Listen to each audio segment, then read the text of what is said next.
તો સમાચાર અમદાવાદથી સામે આવ્યા છે। અમદાવાદના નવરંગપુરાના સરદાર પટેલ સ્ટેડિયમમાં મહાનગરપાલિકાઓના મેયર્સ કમિશનરની ટીમ વચ્ચે ડે નાઇટ T20 ટુર્નામેન્ટનો પ્રારંભ ગુજરાતના મુખ્યમંત્રી ભૂપેન્દ્ર પટેલે કરાવ્યો। મુખ્યમંત્રી ભૂપેન્દ્ર પટેલે 4 બોલ જેટલી બેટિંગ કરી રાજનીતિક પીચ પરના પોતાના બેટિંગ અંદાજનો પરિચય આપ્યો હતો। અમદાવાદ, વડોદરા, સુરત, રાજકોટ, જામનગર, જૂનાગઢ, ભાવનગર, ગાંધીનગરની 8 ટીમ મેયર્સ અને 8 ટીમ મ્યુનિસિપલ કમિશનરની રહેશે। મુખ્યમંત્રી સાથે અમદાવાદ મહાનગરપાલિકાના મેયર પ્રતિભા જૈન, ધારાસભ્ય અલ્પેશ ઠાકોર સહિતના મહાનગરપાલિકાના પદાધિકારીઓ ઉપસ્થિત રહ્યા હતા। આ અંતર્ગત આ તમામ મહાનુભાવોએ તમામ ટીમના સદસ્યો સાથે મુલાકાત કરી હતી। અમદાવાદના નવરંગપુરા સ્ટેડિયમમાં લગભગ 16 જેટલી ટીમ ક્રિકેટ રમી રહી છે।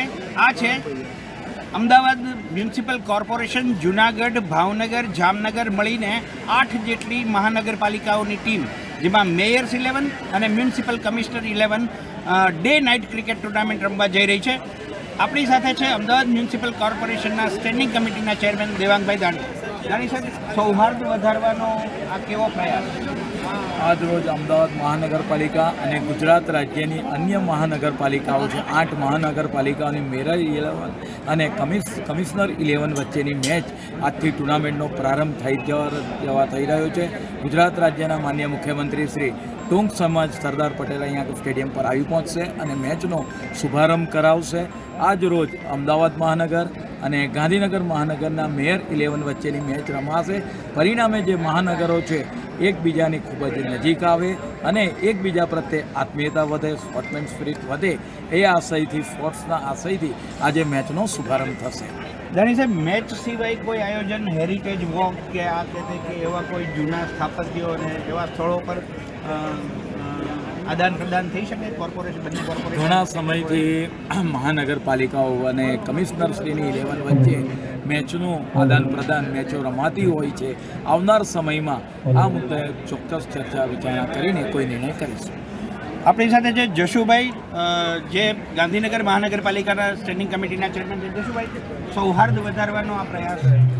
આપ સૌ જાણીએ છીએ એ પ્રમાણે આપણા આદરણીય પ્રધાનમંત્રી શ્રી નરેન્દ્રભાઈ મોદી સાહેબ જ્યારે ગુજરાતના મુખ્યમંત્રી હતા ત્યારથી એમણે ખેલકૂદને અને સ્પોર્ટ્સને ખૂબ મહત્ત્વ આપેલું છે અને એનો સર્વાંગી વિકાસ થાય એ માટેના ભરપૂર પ્રયત્નો કર્યા છે અને એના પરિણામ આપણે જોઈ રહ્યા છીએ। ખેલકૂદ એ આપણા જીવનનું ખૂબ મહત્ત્વનું અંગ છે, એક અભિન્ન અંગ છે। આપણા ભૂતપૂર્વ સંસ્કૃતિની અંદર પણ એનો ઉલ્લેખ કરવામાં આવેલો છે। ખેલકૂદથી તન અને મન સ્વસ્થ રહે છે, એની સાથે સાથે આપણી કામ કરવાની ક્ષમતામાં પણ વધારો થાય છે અને એક આત્મીયતા આપણે કઢવાય છે। એના કારણે બધા જ કોર્પોરેશનની અંદર જ્યારે ઇન્ટર કોર્પોરેશન ટુર્નામેન્ટ રમાતી હોય, બધા જ કોર્પોરેશનના જે કોર્પોરેટરશ્રીઓ છે સાથે સાથે કમિશનર 11 રમાશે, એની અંદર બધા અધિકારી મિત્રો પણ એકબીજાના પરિચયમાં આવશે, પરિચય કેળવાશે અને આત્મીયતા વધશે। આભાર જશુભાઈ। તો મહાનગરપાલિકાના મ્યુનિસિપલ કમિશનરની એક અલગ 11 છે અને મેયર સાહેબને 1 મિનિટ 11 છે। ત્યારે 1 મિનિટ રહેજો સાહેબ, ટુર્નામેન્ટના અંતે જોવાનું એ છે કે મહાનગરપાલિકાના સત્તાધીશો મેદાન મારે છે, એટલે કે મેયર્સ 11 કે પછી કમિશનર્સ 11 આખી ટુર્નામેન્ટમાં બાજી મારે છે। મેહુલ ઝાલા, નવરંગપુરા સ્ટેડિયમ, અમદાવાદ।